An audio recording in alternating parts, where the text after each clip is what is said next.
wala yamla'u jawfa ibna Adam illa turab. Mulut manusia ini memang tidak akan pernah penuh kecuali kalau sudah diisi dengan tanah. Kapan diisi dengan tanah? Kalau sudah menghadap ke arah kiblat di liang lahat, nah itu baru mulut udah enggak ngerawil, diam, tenang, kalem, diisi dengan tanah. Dengan demikian kita lihat bahwa puasa makin kita hayati, makin dekat kita kepada kesederhanaan di dalam kehidupan ini. Islam tidak melarang orang untuk kaya, untuk punya harta. Yang dilarang ialah sifat rakus, serakah, dan tamak. Karena ini akan membuat orang melakukan segala macam cara, ingkar kepada nikmat Allah, tidak pandai bersyukur, pandangan matanya selalu diarahkan ke atas. Dikala hidupnya sudah serba cukup, dia masih merasa kurang. Sebab itu dia selalu kurang. Dia sudah kaya tapi masih merasa miskin saja, maka hidupnya pun miskin terus. Assalamualaikum warahmatullahi wabarakatuh. Waalaikumsalam warahmatullahi wabarakatuh. Alhamdulillahillazi ja'ala ramadhana syahra siyama lil mu'minin. Wassalatu wassalamu ala ashrafil anbiya'i wal mursalin sayyidina wa maulana Muhammadin wa ala alihi wa ashabihil mujahidin at-tahirin, amma ba'du. Ma'asyiral muslimin rahimakumullah. Dari jumlah 12 bulan yang ada dalam agama kita, yang dihitung sejak Muharram sampai dengan bulan Zulqa'dah, maka Ramadan mendapat gelar Sayyidus Syuhur. Sayyidus Syuhur artinya raja, penghulu atau tuan dari seluruh bulan. Apa sebabnya maka Ramadan ini dinamakan Sayyidus Syuhur? Sebab yang pertama, Ramadan dipilih oleh Allah menjadi bulan tempat di mana pertama kali diturunkan ayat-ayat suci Al-Quranul Karim. Allah tidak memilih Rabiul Awal, tidak Rajab menjadi bulan di mana diturunkan ayat-ayat suci Al-Quranul Karim. Seperti yang dijelaskan dalam surah Al-Baqarah ayat 185, A'udzu billahi minasyaitonir rajim. Syahrul Ramadan allazi unzila fihi al-Qur'an hudan lin-nasi wa bayyinatin minal syuhur.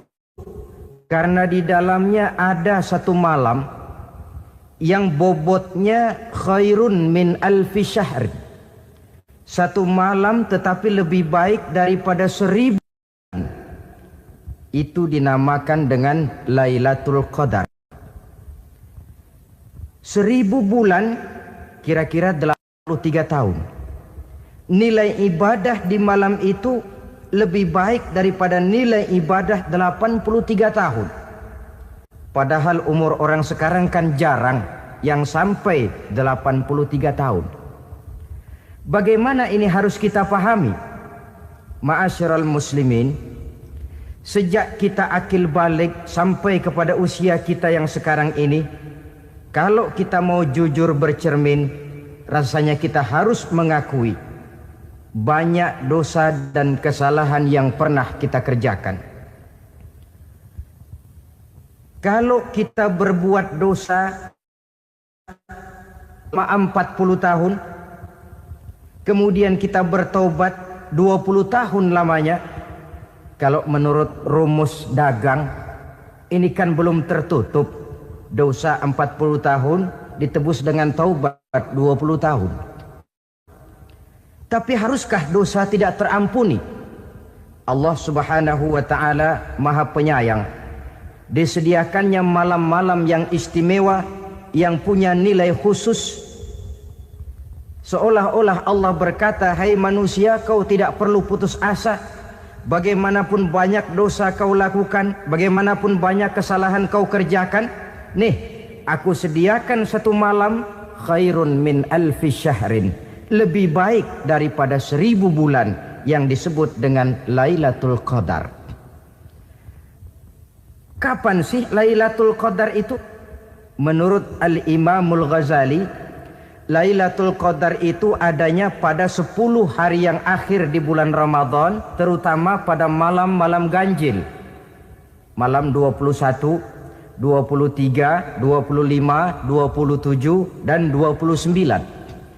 Tapi orang yang ingin menemukan Lailatul Qadar, dia harus sudah berjaga sejak awal Ramadan. Jadi nggak boleh pakai ilmu ngincer. Tahu ilmu ngincer? Tanggal 20 Ramadan nggak terawih, 21 terawih, 22 perek lagi, 23 masuk lagi, 24 nggak ke masjid. Temannya tanya, kenapa nggak ke masjid? Ini kan bukan malam ganjil, nggak turun Lailatul Qadar. Saya kira yang kayak begini dapatnya bukan Lailatul Qadar, boleh jadi Lailatul Qadar. Orang yang ingin menemukan Lailatul Qadar itu, dia harus berjaga-jaga sejak awal Ramadan. Inilah di antara tugas kita, memanfaatkan waktu-waktu yang punya nilai istimewa. Itu ada dalam agama. Dalam setiap minggu ada hari istimewa. Dalam setiap hari ada jam-jam istimewa. Dalam setiap tahun ada bulan istimewa. Coba, dalam setiap minggu ada hari istimewa, hari Jumat. Dalam setiap hari ada jam-jam istimewa, sepertiga malam yang terakhir. Antara jam 2 sampai menjelang fajar di kala subuh, itu saat-saat istimewa. Di samping saat istimewa, Allah pun menyediakan tempat-tempat yang istimewa. Solat di Masjidil Haram, pahalanya 100.000 kali ketimbang solat di masjid-masjid lain. Begitu di Masjid Nabawi misalnya, ini tempat yang istimewa. Lailatul Qadar, waktu yang istimewa yang diberikan kepada kita untuk kita manfaatkan dengan sebaik-baiknya. Toh dalam kehidupan bernegara saja misalnya, kan pada setiap tanggal 17 Agustus itu presiden memberikan grasi ampunan kepada para entah itu tahanan politik dan sebagainya. Ada yang mendapat potongan tahanan, waktu-waktu yang istimewa. Inilah sebab kedua kenapa Ramadan dinamakan Sayyidus Syuhur.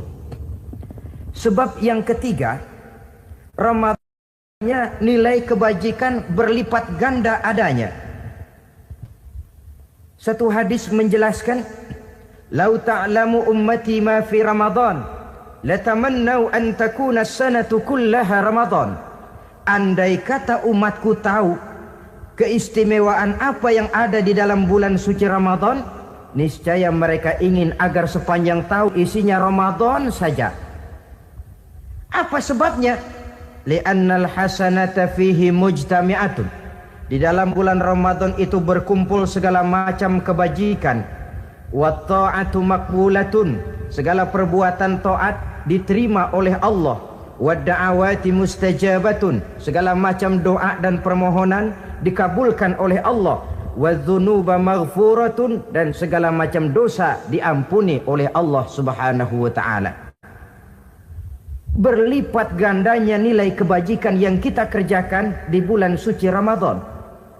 Itu sebabnya kata baginda Nabi, man fariha bidukhuli Ramadan haramallahu jasadahu 'alan niran. Siapa orang yang gembira dengan datangnya bulan suci Ramadan, Allah haramkan badannya dari api neraka. Gembira Dukung terus dakwah ini dengan subscribe, like, dan share channel ngaji di Teras Online. Menyambut Ramadan artinya bagaimana? Apa Ramadan datang terus bakar petasan?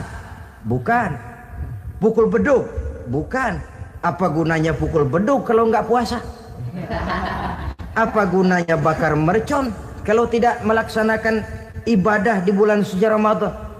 Gembira menyambut datangnya Ramadan dalam arti mempersiapkan diri untuk melaksanakan ibadah dengan sebaik-baiknya di bulan suci Ramadan ini. Muslimin rahimakumullah. dalam bulan suci Ramadan ada perintah melaksanakan ibadah puasa. Apa istimewanya ibadah puasa? Pertama, yang dipanggil untuk melaksanakan puasa itu iman. Ini panggilan istimewa. Allah menyatakan, ya ayyuhalladzina amanu kutiba alaikumusiyam. Hai orang-orang yang beriman, diwajibkan atas kamu berpuasa. Iman yang dipanggil untuk melaksanakan ibadah puasa. Contoh, satu hari di depan rumah kita lewat tukang pepaya, tukang duku, tukang duren. Kita panggil satu tukang pepaya, "Bang, pepaya, berhenti dulu sebentar." Kira-kira yang merasa tukang pepaya berhenti enggak? Berhenti. Ini tukang duku sama tukang duren berhenti enggak? Tidak. Tentu tidak berhenti karena tidak dipanggil. Ini Ramadan yang dipanggil orang-orang beriman. Hai orang-orang yang beriman, berhenti dulu sebentar. Berhenti apa? Berhenti makan di waktu siang, berhenti minum di waktu siang.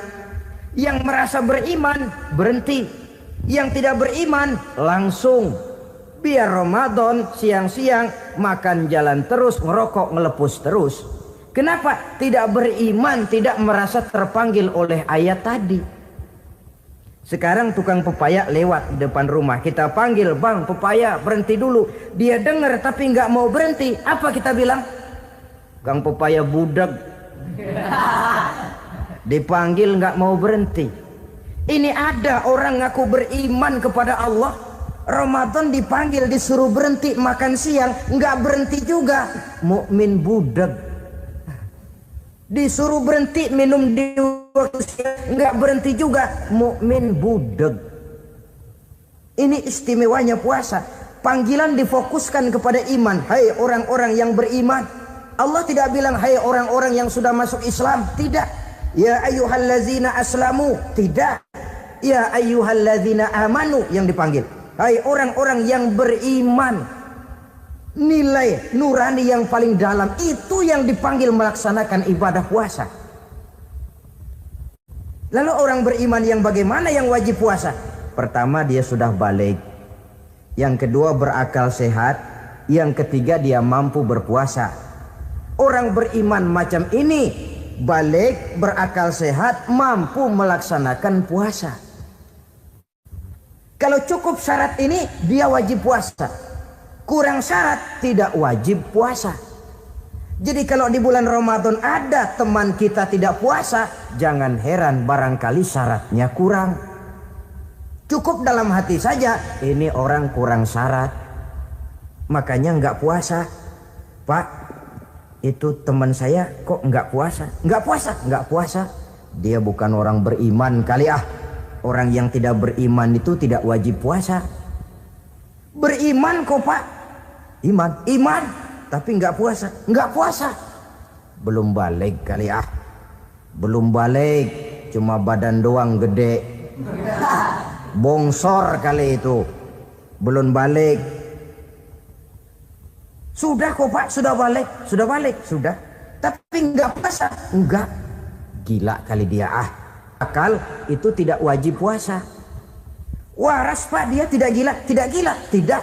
Barangkali dia tidak mampu melaksanakan puasa karena terkena uzur syar'i. Ini keistimewaan puasa yang pertama yang dipanggil melaksanakannya iman. Keistimewaan yang kedua, oleh karena yang dipanggil iman, maka puasa dinamakan ibadah sirriyah, ibadah rahasia. Kalau kita sembahyang, orang lihat kan? Lihat enggak? Lihat. Kita bayar zakat, orang tahu. Kita pergi haji, apalagi pergi haji, sekampung nganterin. Tapi kita puasa atau tidak puasa, yang tahu kan cuma kita dan Allah saja. Pura-pura sedekah, nggak bisa. Pura-pura sholat, ketahuan. Gerakannya mesti canggung. Pura-pura pergi haji, kemana perginya? Tapi pura-pura puasa, gampang. Namanya ibadah sirriyah. Bulan puasa jam 8 pagi makan. Keluar rumah bibir lap yang kering. Jalan lemesin dikit. Ada angin belaga miring. Temennya tanya, "Lu lemas amat, gue lagi puasa nih." Orang lain bisa dibohongi. Sebab puasa memang merupakan ibadah sirriyah yang tahu cuma kita dan Allah saja. Karena dia ibadah rahasia, puasa ini sulit terkena penyakit riya. Ibadah yang lain karena kelihatan orang gampang kena penyakit riya, to show only. Salat karena kelihatan orang gampang kena penyakit riya. Karena saya jadi imam, misalnya di belakang saya lihat ada mertua, wah saya bikinlah sembahyang saya mantap-mantap, pakai serban, pakai siwak, bahasanya saya paseh-pasehin kayak orang 16 tahun di Mekah. Wah, usolli fardhal maghribi salasa raka'atin, Allahu Akbar. Surahnya saya cari yang panjang-panjang, paling pendek sabbihis sama wadduha. Akibat apa itu? Riya, di belakang ada calon mertua. Tapi kalau sholat sendirian dalam kamar, boro-boro pakai serban dan siwak, kadang-kadang kaos kutang saja cukup. Surahnya jangan sabih sampai wadduha, langganannya inna a'toinakal kautsar sama qul huwallahu ahad. Karena sholat terlihat orang mudah kena penyakit riya. Sedekah pun begitu. Mulanya niatnya cuma mau sedekah 5.000, karena ada orang yang disedekahani naik 10.000, yang 5.000 sudah karena orang. Jadi ibadah yang lain itu mudah terkena riya, tapi juga mudah dinilai orang. Kita bisa saja bilang, itu orang sholatnya khusyuk ya. Kenapa? Kelihatan dari gerakannya. Itu orang hajinya mabrur ya. Kenapa? Kelihatan dari tingkah lakunya setelah pulang haji. Itu orang sedekahnya berani ya. Kenapa? Ketahuan dari jumlahnya. Ibadah yang lain bisa dinilai, tapi puasa nggak bisa dinilai. Tuh orang puasanya mantap bener ya. Kenapa? Beludah melulu. Itu bukan ukuran. Itulah sebabnya dia dinamakan ibadah sirriyah, ibadah yang abstrak, yang tahu cuma si pelaksana dan Allah saja. Ini keistimewaan puasa yang kedua. Yang ketiga, saudara-saudara, kalau ibadah-ibadah yang lain, ganjaran pahalanya itu dijelaskan oleh Allah. Sedekah kalau ikhlas pahalanya begini. Haji kalau mabrur pahalanya ini. Sembahyang berjamaah pahalanya ini. Untuk puasa tidak. Puasa Allah cuma bilang as-siyamu li wa ana ajzi bihi.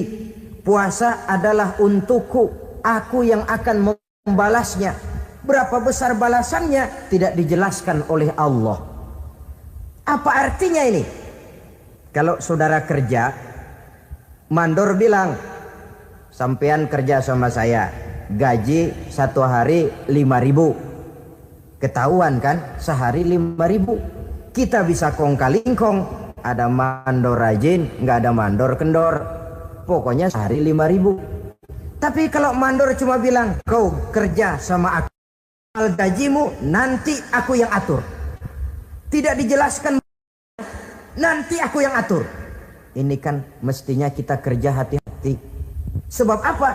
Mungkin gaji kita lebih besar dari jumlah 5.000 kalau kerjaan memuaskan. Mungkin tidak digaji sama sekali kalau kerjaan berantakan. Tidak dijelaskannya pahala puasa menjadi sugesti bagi kita untuk melaksanakan ibadah ini dengan sebaik-baiknya. Mungkin gaji sangat besar, mungkin tidak digaji sama sekali. Sebab kata Nabi, kam min shaimin laisa lahu min siyamihi illa al-ju' wal 'atsy. Berapa banyak orang puasa, dia tidak memperoleh apa-apa dari puasanya kecuali lapar dan haus saja. Puasa sah, kewajiban gugur, nilai 0. tidak dapat apa-apa kecuali lapar dan haus. Jadi inilah keistimewaan daripada ibadah puasa. Saudara hadirin yang saya hormati, kemudian apa sih perlunya kita melaksanakan ibadah puasa ini? Pertama, kita perlu melaksanakan ibadah puasa agar dalam hidup ini kita bisa mengendalikan hawa nafsu. Perut besar, tempat bersarangnya energi yang melahirkan gerak dan merupakan kendaraan utama daripada iblis. Mudah menimbulkan rangsangan yang namanya syahwat. Kalau itu kita kendalikan, maka langkah hidup ini akan menjadi lurus karenanya. Benar kalau Nabi menyatakan, "Iza jaa Ramadan, futihat abwabus sama, wa ghulliqat abwabun nar, wa sufsidatis sayatin." Apabila datang bulan suci Ramadan, dibuka pintu langit, dibuka pintu surga, ditutup pintu neraka, dan diikat setan-setan itu. Siapa yang ngikat setan? Puasa kita. Dengan puasa kita mengendalikan nafsu. Kalau nafsu kita kendalikan, setan gak berkutik. Jadi yang mengendalikan nafsu itu nilai puasa. Nafsu terkendali, setan terikat. Kalau puasa, kalau nggak puasa, setannya ngebludak. Jadi jangan digambarkan, wah kalau bulan puasa setan dirantai. Rantainya kayak apa? Yang rantai siapa? Arti setan diikat di sini ialah nafsu dikendalikan. Dengan apa? Mengatur makan dan minum. Puasa kan sebenarnya logikanya mengatur perpindahan waktu makan dan minum saja. Apabila perut besar ini teratur demikian rupa, syahwat tidak menggelegak, dia terkendali. Dengan hidup pandai mengendalikan nafsu, iblis tidak berdaya dan tidak berkutik. Ma'asyiral muslimin rahimakumullah, Nabi bersabda, "La yu'minu ahadukum hatta takuna hawahu taba'an lima ji'tu bih." Belum sempurna iman kamu kalau nafsumu belum ikut apa yang aku bawa. Yang dibawa Nabi tidak lain daripada syariat, termasuk di dalamnya pelaksanaan ibadah puasa. Karena itu saya pesan kepada seluruhnya, jangan kalau puasa kayak orang ngancem. Siang bisa mengendalikan nafsu, tapi begitu maghrib berbunyi, nafsu sudah tidak terkendalikan lagi. Itu namanya puasa orang ngancem. Kayaknya biarin siang gua tahan, ntar lo maghrib. Begitu maghrib berbunyi, sudah macam bendungan pecah. Semua isi meja pindah ke perut. Akhirnya kalau siang dia setengah mati kelaparan, habis buka setengah mati kekenyangan. Dua-duanya jelek. Kalau sudah kekenyangan, yang enak kan ngukur balik. Tidur. Maghrib liwat, isya out, trawek boten. Temennya nyamper ke masjid yuk trawek duluan deh, gua kenyang bener nih. Kenyang. Berbuka itu yang bagus pakai etik ya. Etika buka itu, maghrib berbunyi, cukup seteguk air, 3 butir korma atau sepotong kue. Sholat maghrib. Selesai sholat maghrib, masuk ronde kedua. Waktunya agak panjang. Makan ala qadarnya. Selesai makan, berangkat ke masjid, isya tarawih. Pulang tarawih, masuk ronde ketiga. Waktunya panjang, mau habis-habisan juga nggak apa-apa. Tapi kalau begitu maghrib berbunyi langsung dipukul 1 ronde, kita yang rubuh. Kekenyangan. Waktu siang dia sanggup mengendalikan nafsu, tapi begitu maghrib berbunyi, nafsu sudah tidak terkendali lagi. Asar pengaruh puasa tidak akan membekas dalam jiwanya. Siang jelas puasa, nggak boleh ngerokok. Begitu maghrib sampai imsak kayak lokomotif, kelebal, kelebul, nggak berhenti-berhenti. Tidak lagi sanggup mengendalikan diri, mumpung boleh katanya. Sampai pernah kejadian ada orang bangun sahur kesiangan, bingung dia waktunya tinggal dikit. Mau sahur dulu nggak keburu ngerokok, mau ngerokok dulu takut nggak keburu sahur. Akhirnya bareng, sebelah nyuap nasi, sebelah ngerokok. Itu macam mana rasanya kalau sudah kayak begitu itu. Padahal pengaruh daripada melaksanakan puasa akan terlihat dari sejauh mana seseorang dalam hidup mampu mengendalikan nafsu. Bukan pada waktu memang dilarang, tapi pada waktu diizinkan. Di situ yang paling kelihatan. Kalau waktu siang saudara mampu mengendalikan nafsu, itu jelas saja memang seharusnya wong puasa. Malam dalam keadaan makan boleh, minum boleh, masih mampu mengendalikan nafsu, dalam arti makan dan minum pada batas yang wajar saja. Itulah yang dikehendaki dari melaksanakan ibadah puasa, sehingga ibadah itu membekas dan ikut membentuk kepribadian orang. Sekali lagi, jangan cuma waktu siang saja bisa mengendalikan nafsu.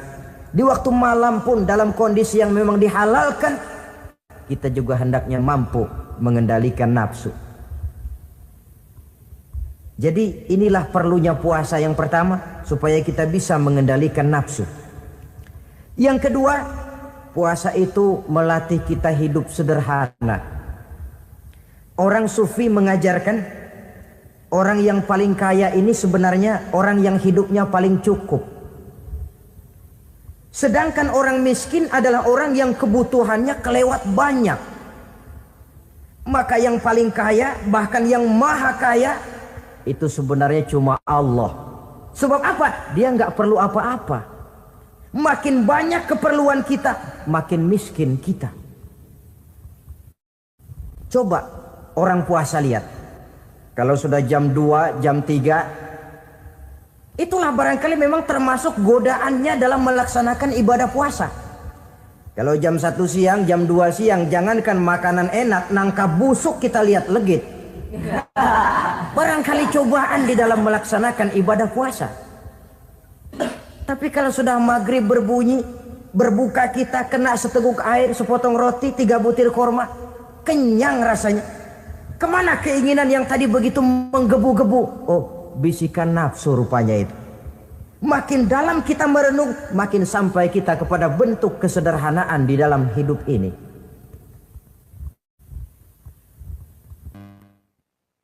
Jadi ibadah puasa membentuk pribadi seorang muslim untuk jauh daripada sifat tamak bin rakus alias serakah.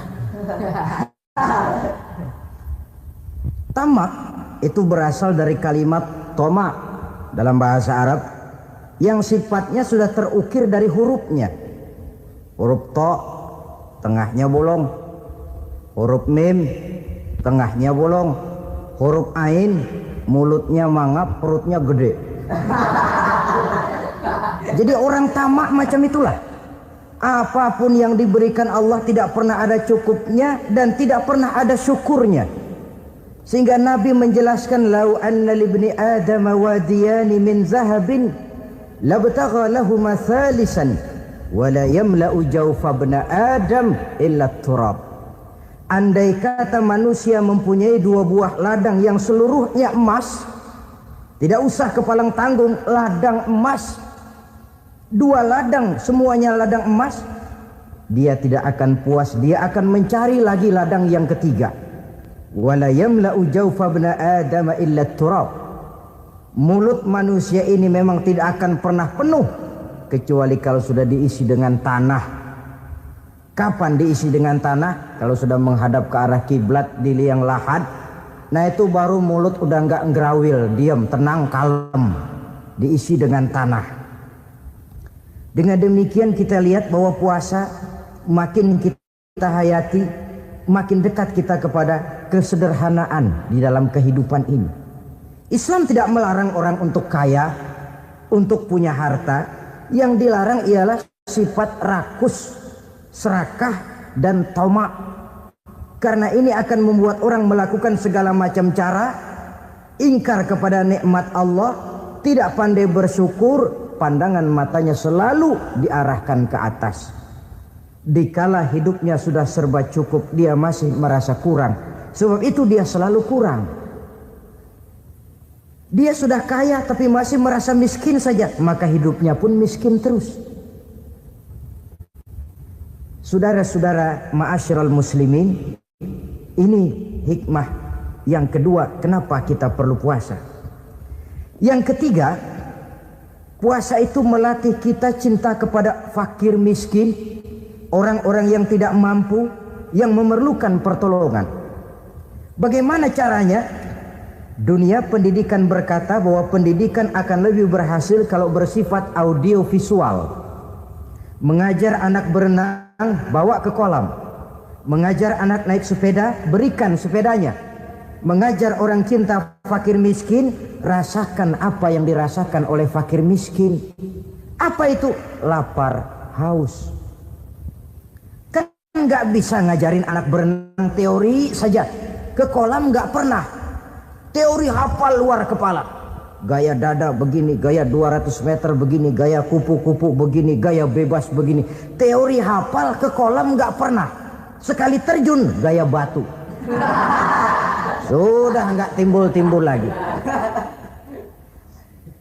Nggak bisa ngajar anak naik sepeda cuma teori saja. Sepedanya tidak pernah diberikan. Hafal teori, bab 1 pegang setang, bab 2 dorong, bab 3 kaki kanan naik pedal kanan, bab 4 genjot. Hafal teori, megang sepeda nggak pernah. Begitu dikasih sepeda dia naik, habis tukang bakso. Pun mendidik orang cinta kepada fakir miskin tidak bisa cuma lewat seminar, kongres, penataran, indoktrinasi.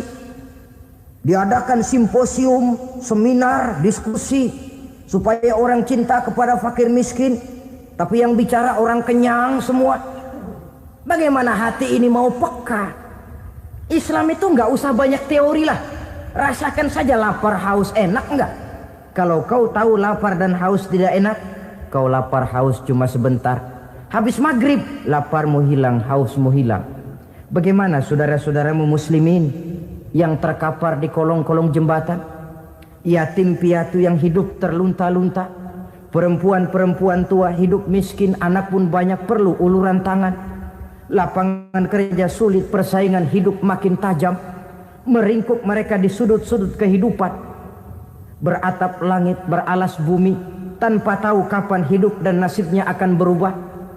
Di situ pekalah hati untuk hidup tidak cuma buat kepentingan diri dan perut sendiri saja, tapi mampu memberikan pertolongan sesuai dengan kemampuan kepada mereka yang memang memerlukan.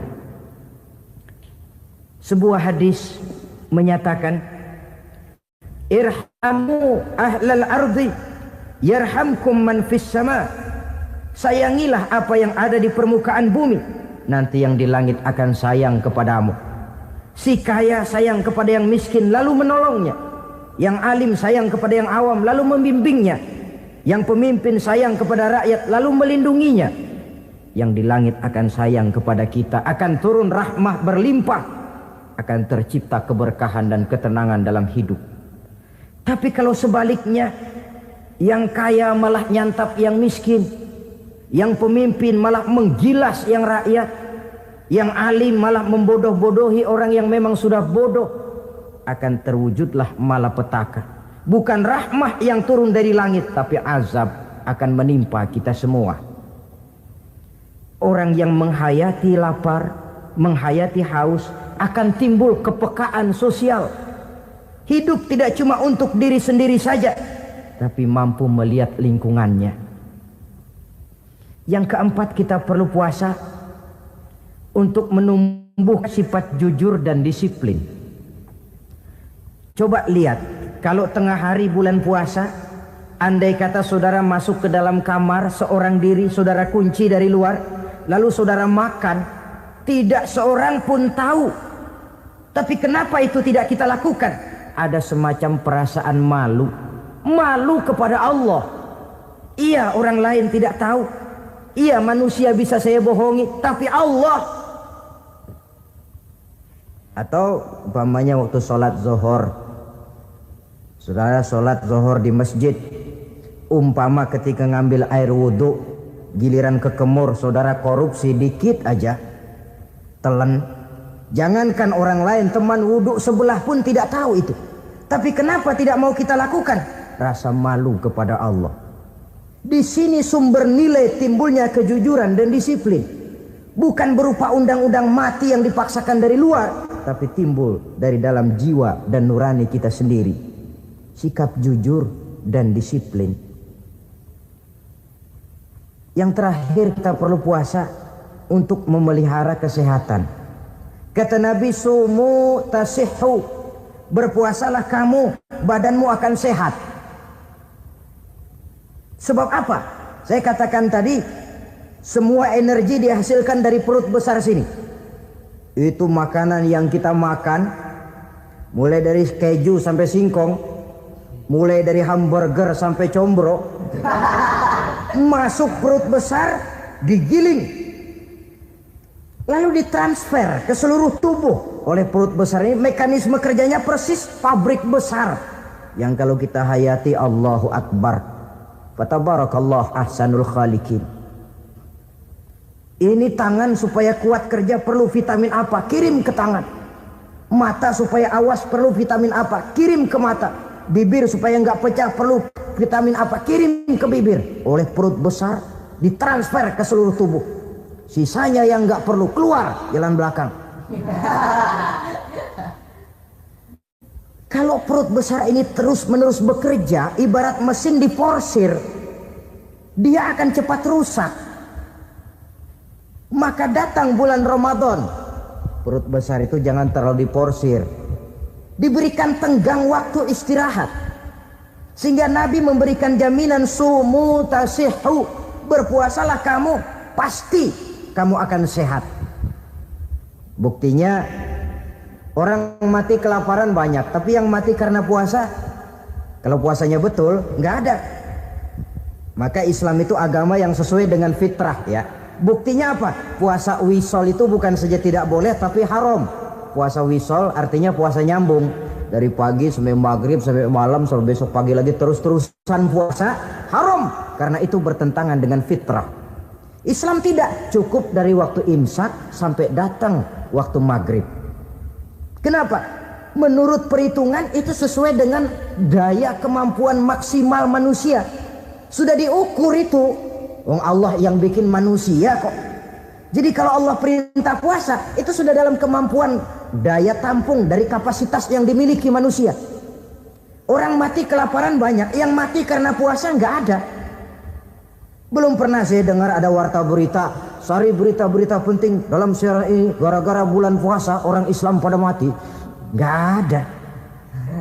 Yang mati kelaparan banyak, tapi yang mati karena puasa tidak ada. Nabi menjamin, sumu tasihhu, berpuasalah kamu, pasti badanmu akan sehat. Ma'asyiral muslimin, kalau sudah tahu kita apa perlunya kita berpuasa, pembicaraan akan saya lanjutkan bagaimana seharusnya kita puasa. Puasa yang ideal itu yang bagaimana? Al-Imamul Ghazali menjelaskan, orang yang puasa itu ada 3 macam. Pertama, saumul awam, puasanya orang kebanyakan. Orang macam ini merasa sudah puasa asal tidak makan, tidak minum, puasa sudah. Pokoknya tidak makan, tidak minum, itulah puasa. Ini puasanya orang awam. Matanya tidak pernah puasa, kupingnya tidak puasa, kakinya tidak puasa, tangannya tidak puasa. Ini puasa orang awam kebanyakan. Hasilnya tidak mustahil seperti yang dikatakan Nabi tadi. Berapa banyak orang puasa tidak mendapat apa-apa dari puasanya kecuali lapar dan haus. Puasa sah, kewajiban gugur, nilai 0. Kan rugi ibadah semacam itu. Sebab jangan lupa, yang membatalkan itu kan 2. Ada yang membatalkan pahala puasa, Ada yang membatalkan puasa. Bedanya apa? Kalau puasa batal, pahala jelas batal. Tapi kalau pahala yang batal, puasanya mungkin sah. Kewajibannya gugur, tapi pahala tidak ada. Kalau yang membatalkan puasa sih umumnya kita bisa jaga itu. Sebab apa? Masalahnya konkret, kelihatan. Apa yang membatalkan puasa? Misalnya makan dan minum yang disengaja walaupun sedikit, batal. Sedikit tapi sengaja tidak mengenyangkan, batal. Namanya pentol korek yang kecil itu. Sengaja telan waktu puasa, batal. Kan sedikit Pak, nggak kenyang kok. Sengaja. Sengaja itu yang bikin batal. Tapi kalau tidak sengaja seperti lupa, itu tidak batal. Misalnya hari pertama puasa, habis sembahyang subuh tidur, bangun jam 8, lupa kebiasaan, langsung aja nyerbu ke dapur. Dapat sepiring setengah, ingat, astagfirullah, lagi puasa, betul. Setelah ingat bagaimana? Yang masih ada di mulut keluarkan, berkemur, lanjutkan puasanya, sah. Perkara sepiring setengah yang udah kadang masuk bagaimana Pak? Itu rezeki. Lawang orang lupa. Lupa itu kan jenis yang ma'fu anhu, jenis yang dimaafkan. Makan dan minum yang disengaja walaupun sedikit, batal. Batal puasanya. Apalagi muntah yang disengaja, batal puasa itu. Ukuran sengaja kan kita tahu. Apalagi hilang akal seperti gila atau pingsan, batal puasa. Apalagi hubungan suami istri di waktu siang secara sengaja, batal. Kalau sengaja. Kalau nggak sengaja, enggak. Namanya nggak sengaja. Umpamanya, saya nggak sengaja Pak, tahu-tahu udah nyampe situ, gimana? Ya nggak batal, cuma begitu ingat, buru-buru selesai mandi, lanjutkan puasanya, sah. Jangan begitu ingat sih ingat Pak, puasa cuman tanggung. Nah, ini tanggung ini yang bikin jadi batal. Dan jangan lupa, orang yang membatalkan puasa karena hubungan suami istri, dendanya paling berat. Seorang sahabat pernah lapor, halaktu ya Rasulullah, ya Rasul, celaka saya. Ma ahlaka, apa yang bikin kamu celaka? Saya lagi puasa Ramadan ya Rasulullah, saya nggak tahan. Lalu saya nyelonong sama istri saya, pengantin baru ini rupanya. Nyelonong bagaimana? Ya nyelonong.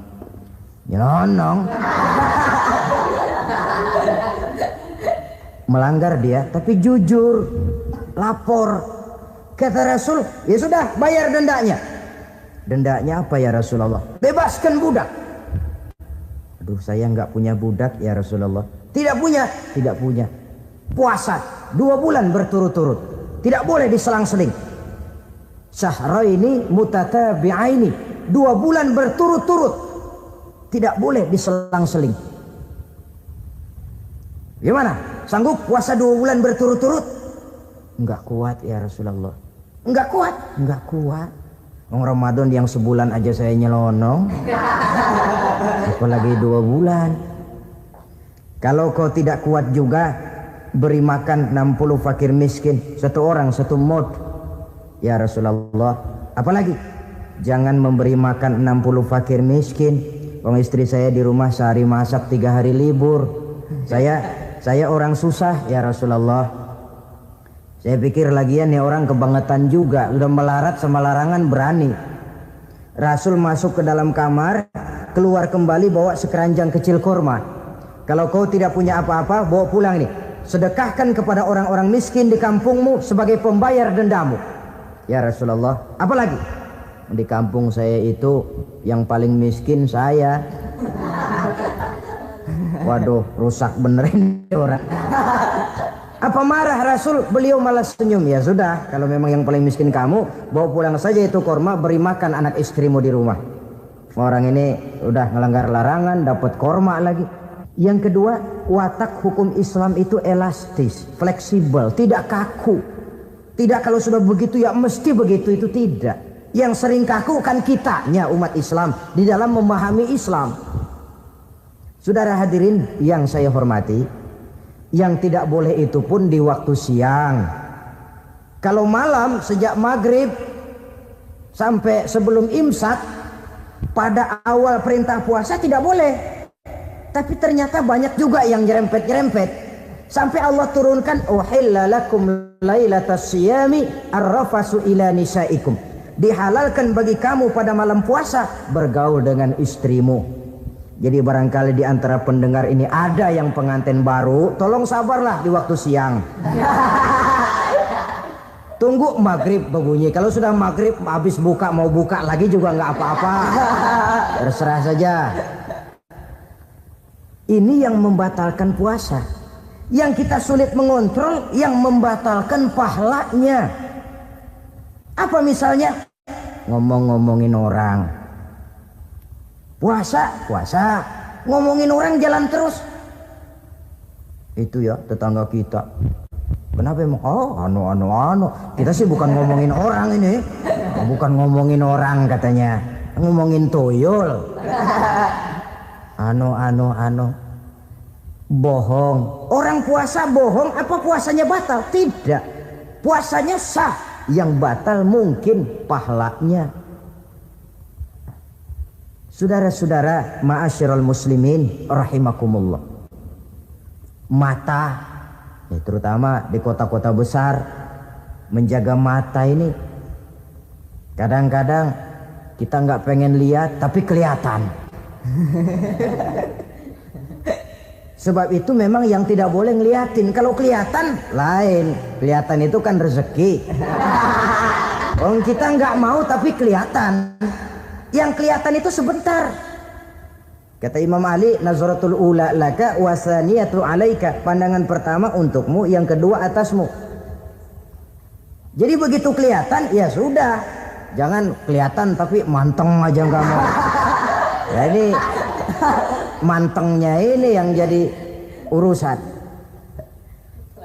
Saudara hadirin yang saya hormati, dengan kata lain, berusahalah kita untuk puasa zahir batin. Itu yang pertama tadi. Puasa tingkatnya orang saumul awam disebut. Tingkat yang kedua, saumul khawas, puasanya orang khusus. Bagaimana ini? Di samping tidak makan dan tidak minum, panca inderanya sudah ikut puasa. Matanya puasa, kupingnya puasa. Asal ada diajak ngomong-ngomongin orang, maaf ya, kuping saya lagi puasa. Kakinya puasa, diajak jalan ke tempat yang tidak baik, dia bilang, maaf saja, kaki saya lagi puasa. Diajak nyolong, maaf, tangan saya lagi puasa. Tidak cuma sekedar tidak makan dan tidak minum, panca inderanya sudah ikut puasa. Sekurang-kurangnya, seperti inilah puasa kita. Zahir, batin. Nah, yang tertinggi disebut saumu khawasil khawas, puasa orang khusus yang lebih khusus lagi. Ini sudah the first class ini. Puasanya orang VIP. Bagaimana puasanya orang ini? Di samping tidak makan dan tidak minum, puasa panca inderanya, hatinya juga sudah ikut puasa dari seluruh keinginan yang selain Allah. Wah, ini kelas tinggi. Orang yang puasa macam ini, andai kata jam 3 sore dia berpikir, ntar sore buka pakai apa ya? Dia menganggap batal pahalanya. Kenapa? Masih mikirin makanan. Kalau kita kan bukan cuma mikirin, ngancem. Waduh, jam 5 di meja udah berderek es kopior, kelapa muda, cendol. Apa yang mau diminum lebih dulu? Tingkat yang tertinggi ini, hatinya juga puasa dari semua keinginan yang selain Allah. Idealnya sekurang-kurangnya kita puasa zahir batin. Zahirnya menahan diri dari yang membatalkan puasa, batinnya mencegah diri dari yang membatalkan pahala puasa kita itu. Ma'asyiral muslimin rahimakumullah. Terakhir, Rasulullah Shallallahu Alaihi Wasallam membagi bulan Ramadan itu menjadi 3 bagian. Sepertiga yang pertama tanggal 1 sampai 10 Ramadan masa turunnya rahmah, turunnya kasih sayang Allah. Kalau istilah sepak bola, tanggal 1 sampai 10 Ramadan ini disebut babak semifinal, babak penyisihan. Sepak bola itu kalau baru tingkat babak penyisihan, pesertanya banyak. Seluruh kesebelasan turun bertanding, babak penyisihan.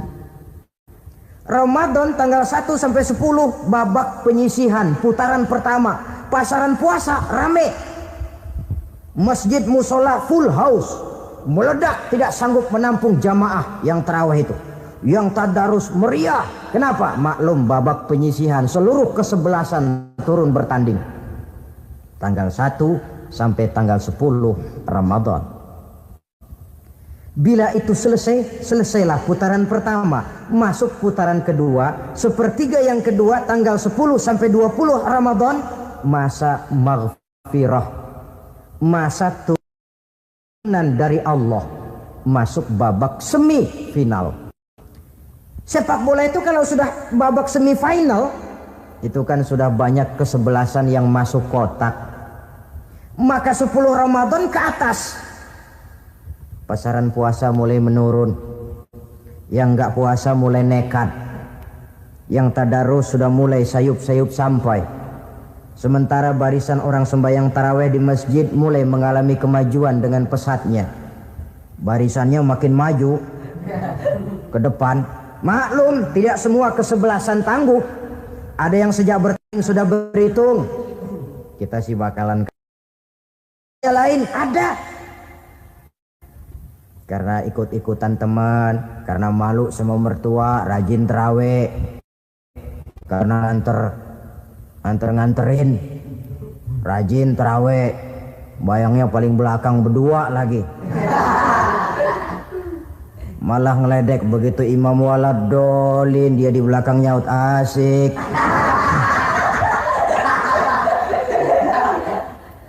Yang kayak begini ini sudah nggak bakal tahan lama, akan gugur di babak semifinal. Puncaknya putaran terakhir tanggal 20 sampai akhir Ramadan, masa itkun minan nar, masa pembebasan dari api neraka, masuk babak final. Kalau sudah babak final, ya pesertanya nggak banyak sudah. Ramadan tanggal 20 ke atas babak final, pesertanya nggak banyak. Sebab apa? 20 Ramadan ke atas pikiran orang sudah bercabang itu. Yang punya kampung sudah siap-siap mau pulang mudik. Lebaran di buah kampung. Puasa kayak enggak, yang penting pokoknya lebaran. Yang pegawai negeri gajinya kecil, anaknya banyak, palanya ngebet. Yang belum punya sepatu, belum punya baju, macam-macam problem sehingga konsentrasi ibadah menurun. Padahal Nabi sangat menganjurkan tingkatkan ibadah la siyama fi asril awakhir, lebih-lebih pada hari 10 yang akhir, tanggal 20 sampai akhir Ramadan. Di situ dianjurkan memperbanyak ibadah, i'tikaf, tarawih, tadarus Quran, bersedekah, amalan-amalan sunnah yang sangat dianjurkan di bulan suci Ramadan ini. Nah, mereka yang keluar sebagai finalis Ramadan, Allah Subhanahu wa ta'ala berkenan memberikan piagam penghargaan. Di atas piagam itu tertulis dengan nyata, ghufira lahu ma taqaddama min zambihi.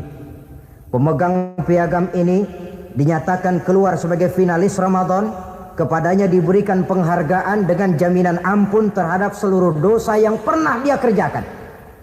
Sehingga dia keluar Ramadan, masuk 1 Syawal seperti bayi baru dilahirkan oleh ibunya, bersih tanpa dosa karena sudah dibersihkan oleh ibadah Ramadan. Sehingga masuk Syawal, dia rayakan Idul Fitri, dia pantas mengucapkan minal aidin wal faizin. Minal aidin artinya semoga kita termasuk orang yang kembali. Kembali kemana? Kembali kepada fitrah, seperti bayi baru dilahirkan oleh ibunya, tidak punya dosa kepada Allah karena sudah dibersihkan oleh ibadah Ramadan. Ini orang yang finalis, puasanya betul, tarawihnya betul, pantas mengucapkan minal aidin. Dan kalau terawih cuman 2 malam, puasa 3 hari. Lebaran paling rajin, Mas minal aidin ya, minal aidin. Nggak tahu diri lu. Minal aidin dari mana? Saudara hadirin, dosa kepada Allah bersih oleh ibadah Ramadan.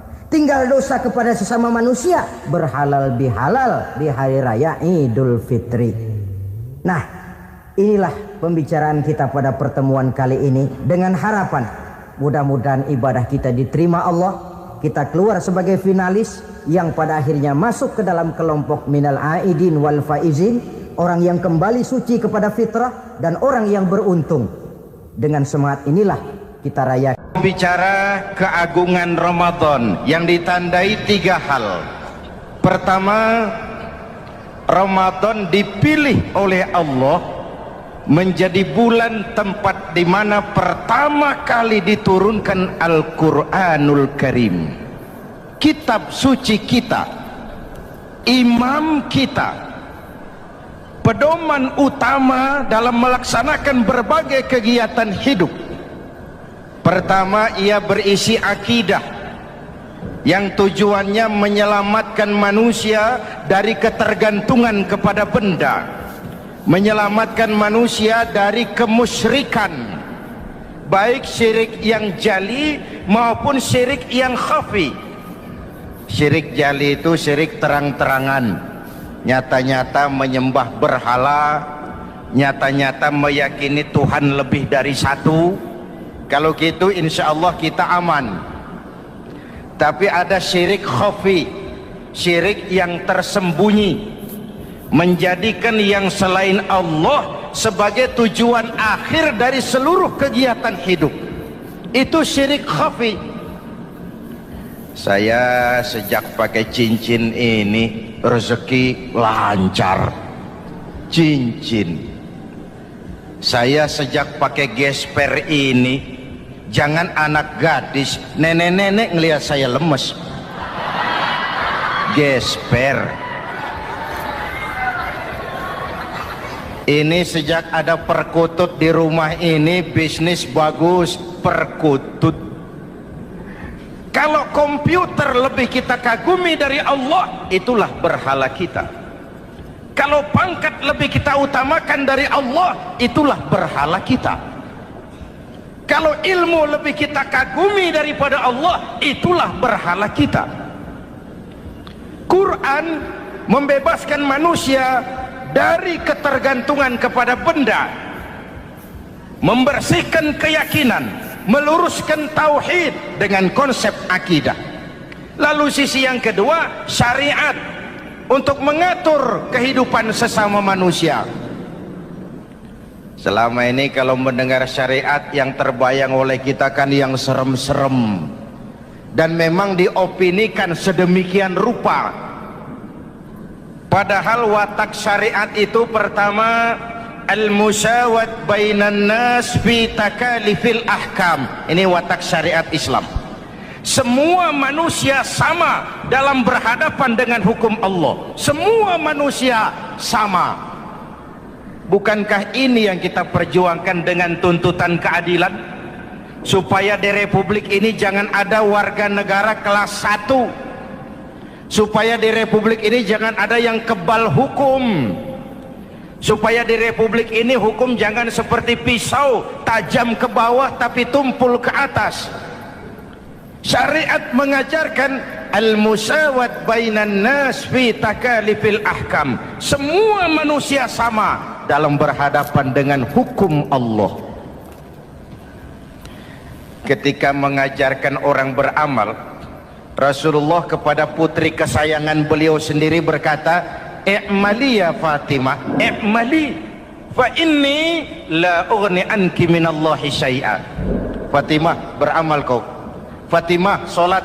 Fatimah, puasa. Fatimah, haji. Kalau kau tidak beramal, aku ayahmu Rasulullah tidak akan sanggup membelamu di akhirat nanti. Inilah watak syariat. Tidak mentang-mentang anak kesayangan lalu ada jaminan, sudah Fat, kamu nggak sholat nggak apa-apa, nanti di akhirat ada papi. Tidak. Semua manusia sama dalam berhadapan dengan hukum. Andai kata Fatimah putri Muhammad mencuri, tidak usah orang lain, Muhammad sendiri yang akan memotong tangannya. Bukankah keadilan macam ini yang kita harapkan?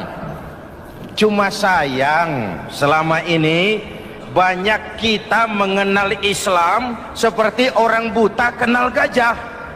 Ada 3 orang buta dilepas ke kebun binatang, disuruh kenal gajah. Saya yakin laporannya lain-lain. Orang buta pertama bilang, Pak, gajah tipis lebar kayak kipas. Kenapa? Dia baru pegang telinganya. Orang buta kedua ngotot, goblok itu Pak. Yang betul saya, gajah kecil panjang kayak ular. Kenapa? Yang dia pegang ekornya. Orang buta ketiga lebih marah, dua-duanya tolol Pak. Yang betul itu saya, gajah tinggi besar seperti pohon kelapa. Karena yang dia pegang kakinya. Beginilah kita mengenal Islam. Seperti orang buta kenal gajah, frame of reference, kacamata pandangannya tidak total. Baru kenal kaki gajah sudah sok tahu gajah. Baru kenal telinga gajah sudah sok kenal gajah. Kemana-mana pidato, saudara-saudara, gajah tipis lebar kayak kipas. Buat orang yang belum kenal gajah, dia menyesatkan. Buat orang yang sudah tahu gajah, senyum di kolom. Oh, kau baru kenal kupingnya kok. Begitulah kadang-kadang kita baca Quran, ayatnya yang keras. Kesannya Islam itu sangar, Islam itu sadis, Islam itu perang. Di sisi lain ada yang adem, sejuk, lalu lahir generasi feminim. Buat saya yang terpenting semua kita perlu. Rasul mengajarkan, la takun ratban fatuksara wala yabisan fatuksara. Jangan lemah, nanti kau diinjak orang, tapi jangan keras, nanti kau dipatahkan orang. Hadirin yang saya hormati, lalu syariat juga punya at-tadrij fit tasri', tahapan dalam melaksanakan syariat. Oleh karena itu, Ramadan yang keagungannya ditandai dengan turunnya Al-Quran harus jadi momentum kembalinya kita kepada Al-Quran. Quran itu imam, kita ini makmum. Saya mau tanya, imam ikut makmum apa makmum ikut imam? Makmum ikut imam apa imam ikut makmum? Makmum ikut imam. Kalau Quran imam dan kita makmum, kita ikut Quran, jangan Quran diminta ikut kita. Imam ruku, kita ruku, imam sujud, kita sujud, imam i'tidal, kita i'tidal. Ke barat kata Quran, ke barat kita berangkat, ke timur kata Quran, ke timur kita menuju. Halal kata Quran, ambil, haram menurut Quran, tinggalkan. Kalau dia imam dan kita adalah makmum, mari berimam kepada Al-Quranul Karim. Yang kedua, keagungan Ramadan ditandai dengan perintah melaksanakan ibadah puasa. Para ulama menyebut puasa itu ibadah sirriyah, ibadah rahasia, ibadah abstrak, tidak ada unsur sugesti. Kalau kita sholat, orang lihat. Kita sedekah, orang tahu. Kita pergi haji, satu kampung nganter. Kita puasa, cuma kita dan Allah. Pura-pura sholat, ketahuan Pak. Pura-pura sedekah, nggak bisa dong, apa yang disedekahin. Pura-pura haji, kemana perginya? Tapi pura-pura puasa, gampang. Keluar rumah, bibir lap yang kering, jalan lemesin dikit, ada angin miring, lemes amat, puasa. Sirriyah, abstrak. Ibadah lain bisa dinilai, wah itu teman kita sodakohnya berani ya. Kok tahu kamu? Kelihatan dari jumlahnya. Itu sholatnya khusyuk ya. Kok ngerti kamu? Kelihatan dari geraknya. Tetangga sebelah itu rasa-rasanya hajinya mabrur ya. Kok ngerti kamu? Kelihatan dari tingkah lakunya setelah pulang haji. Kalau yang sebelah lagi itu haji tomat. Di Mekah tobat sampai kampung kumat. Ibadah lain kelihatan bisa dinilai, tapi puasa tidak bisa dinilai. Belum pernah saya dengar orang bilang, teman kita puasanya mantap betul ya. Kok tahu kamu? Beludah terus. Nggak ada hubungannya. Oleh karena puasa ibadah sirri, ibadah abstrak, maka yang terbentuk dari ibadah ini pertama keikhlasan. Ini sikap hidup yang paling penting. Orang lain mau puji atau tidak bukan soal. Orang lain mau dengar atau tidak bukan soal. Ini urusan saya dengan Allah. Dari ibadah sirri seperti ini terbentuk keikhlasan, dan itu penting. Ikhlas. Saya menyantuni yatim bukan karena disorot TV, bukan karena masuk majalah, bukan karena dimuat koran, karena Allah. Berpakaian ikhlas. Saya berpakaian ini karena perintah Allah menutup aurat, bukan karena tuntutan Ramadan. Kalau cuma tuntutan Ramadan, Ramadan saja bagus busana muslim. Selesai Ramadan kembali pusar merajalela. Menerima jabatan ikhlas, ini amanah dari Allah. Jabatan adalah alat untuk mengabdi, bukan cuma alat yang melahirkan kekuasaan dan fasilitas. Kalau kekuasaan dianggap sebagai fasilitas dan kekuasaan, maka yang lahir tentu akhirnya maling-maling baru, yang lahir rampok-rampok baru, yang dikuras ya harta negara. Hadirin yang saya hormati, ikhlas menerima jabatan dengan keyakinan ini amanah Allah, amanah akan dimintakan pertanggungan jawab. Ini alat untuk berbuat baik, ini alat untuk mengabdi. Kalau cuma digambarkan kekuasaan jabatan sebagai kekuasaan dan fasilitas, itu yang lalu banyak melahirkan rampok-rampok baru. Betul? Iya, kalau jabatan kan gajiannya jelas. Menteri gajinya jelas, anggota DPR gajinya jelas, presiden, wakil presiden gajinya jelas.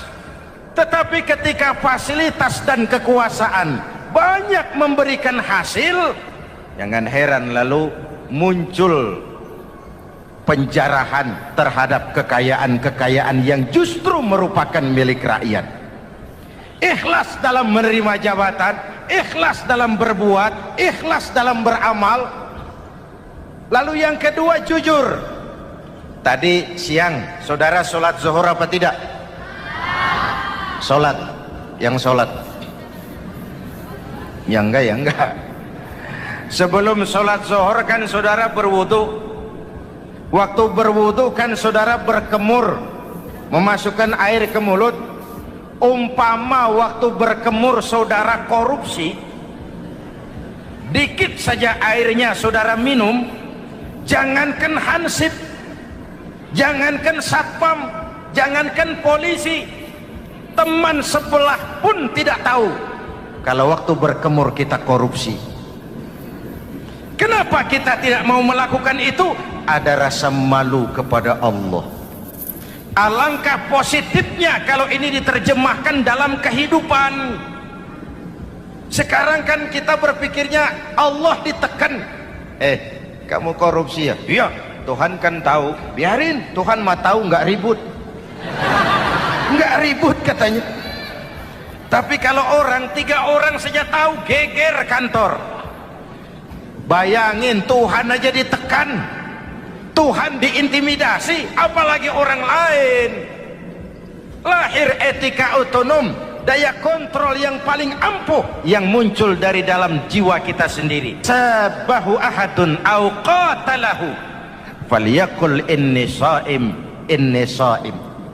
Kalau ada orang mencaci maki dia, bahkan mengajak dia berkelahi yang menurut ukuran dia mesti menang, tapi karena puasa, maaf, saya bukan nggak berani sama kamu, saya sedang puasa. Kalau mau berkelahi juga ntar aja habis buka. Segeran dikit berantemnya. Ini shaim, maaf saya sedang berpuasa. Itu merupakan benteng. Orang itu kan kalau lagi puasa kondisi lapar, haus, temperamen kan tinggi. Sedikit tersinggung temperatur naik, sama marah gampang. Kalau waktu begitu dia bisa sabar, ketika kenyang sudah nggak ada masalah. Sabar baik dalam taat kepada Allah. Kalau ibadah berpuasa kita baik, kita yang malam ini pasti bukan kita 20 hari yang lalu. Kita yang malam ini, kita yang sudah ditempa oleh penggojolokan Ramadan, ditempa oleh kawah candra di mukanya Ramadan, sehingga membias dalam pembentukan pribadi. Setiap ibadah yang dikerjakan dengan benar pasti punya dampak positif dalam meluruskan moral orang yang melaksanakan ibadah itu sendiri. Jangan sampai terjebak kepada rutinitas ritual. Akhirnya seperti yang sering saya ungkapkan, sholat rajin, maksiat tekun, baca Quran mau, fitnah orang hobi, sedekah ya sedekah tapi nyolongnya lebih gede dari sedekahnya. Sedekahnya cuma untuk ngumpetin korupsinya. Akhirnya jadi lipstik, akhirnya jadi dekorasi. Setiap ibadah yang dikerjakan dengan benar punya dampak positif dalam meluruskan moral dan memperbaiki akhlak orang yang melaksanakan ibadah itu sendiri. Begitulah Ramadan, ada pelaksanaan ibadah puasa. Dan untuk puasa Nabi bersabda, lis-shaimi farhatani, farhatun indal iftar wa farhatun inda liqa'i rabbih. Buat orang yang berpuasa ada dua kegembiraan yang tidak dimiliki oleh yang tidak melaksanakan puasa. Dua kegembiraan. Pertama, farhatun indal iftar, kegembiraan menjelang saat-saat berbuka. Hati itu besar, rasa optimisme, padahal bukanya cuma sama tempe, sama tahu, sama ikan asin. Tapi entah makin dekat maghrib hati makin berbunga, ada kebahagiaan yang tidak bisa diceritakan. Allahumma lakasumtu, ya Allah hari ini saya laksanakan perintahmu, saya lawan rasa nafsu, saya tempuh lapar, haus, saya tunaikan semua ini. Itu kegembiraan yang puasa. Yang kedua, wa farhatun inda liqa'i rabbih, kegembiraan kedua nanti di akhirat pada saat bertemu dengan Allah Subhanahu wa ta'ala. Masuk surga nikmat, bertemu Allah jauh lebih nikmat. Hadirin yang saya hormati, bahkan di surga ada sebuah pintu yang khusus disiapkan bagi orang-orang yang melaksanakan puasa. Tidak bisa masuk ke pintu itu kecuali orang yang puasa. Dan pintu itu disebut pintu Rayyan, Babur Rayyan, pintu Rayyan, yang hanya boleh dimasuki orang-orang yang melaksanakan ibadah puasa. Hadirin, lalu yang berikutnya, ibadah puasa ganjarannya abstrak. Kalau ibadah lain kita bisa lihat itu, sholat berjamaah pahalanya begini, haji kalau mabrur pahalanya begitu, sodakoh pahalanya begini. Puasa Allah cuma bilang as-siyamu li wa ana ajzibi, puasa untukku dan aku yang membalasnya. Berapa besar balasan Allah tidak diberitahu. Artinya apa? Kalau saudara kerja, mandor bilang, mas kau kerja sama saya, gajimu sebulan 5 juta. Ketahuan sebulan 5 juta, kita kan bisa kong kaling kong. Ada mandor rajin, tidak ada mandor kendor. Pokoknya jatah 5 juta. Tapi kalau mandor cuma bilang, mas kau kerja sama aku, soal gajimu nanti aku yang atur, berapa besarnya nggak dikasih tahu. Aturan seperti ini harusnya membuat kita kerja lebih hati-hati. Sebab apa? Mungkin gaji kita sama saja 5 juta kalau kerja biasa-biasa, mungkin jauh lebih besar kalau pekerjaan memuaskan. mungkin tidak digaji sama sekali kalau pekerjaan sembarangan. Tidak dijelaskannya gambaran pahala puasa menjadi sugesti untuk melaksanakan ibadah puasa ini dengan sebaik-baiknya. Hadirin yang saya cintai, yang ketiga soal keagungan Ramadan ini. Di dalam bulan Ramadan ada satu malam yang bobotnya khairun min alfi syahrin. Satu malam tapi lebih baik daripada 1000 bulan, yang kita kenal dengan malam Qadar atau Lailatul Qadar. Sementara itu adanya pada sepertiga yang akhir dari bulan Ramadan, terutama di malam-malam ganjil. Di negeri kita lihat terjadi pergeseran nilai. Awal-awal Ramadan, minggu pertama pasar sepi, masjid ramai, full house, meledak. Betul? Padahal Rasul memberikan contoh, kalau sudah masuk sepertiga yang akhir Ramadan, beliau sing-singkan lengan baju, hamparkan sajadah, lebih banyak di masjid daripada di rumah. Itu baginda Rasul. Sing-singkan lengan baju, hamparkan sajadah, lebih banyak di masjid daripada di rumah.